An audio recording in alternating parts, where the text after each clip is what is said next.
గొప్పది ఏనుగు. ఎందువలన అంటే ఏనుగు యొక్క కుంభస్థలంలో లక్ష్మీదేవి ఉంటుంది. అందుకే ఒక చక్రవర్తి వెళ్ళాలి అంటే ఏనుగు యొక్క కుంభస్థలానికి దగ్గరగా అంబారీ కట్టి కూర్చోబెడతారు. ఎందుకని? ఆయన చక్రవర్తి కాబట్టి లక్ష్మీ స్థానం మీద పెడతాడు.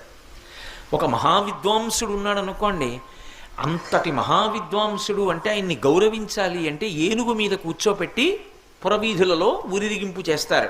గజారోహణం చేశారండి ఆయనకి అంటారు, అంటే ఏనుగు ఎక్కించారండి ఆయన్ని అంటారు.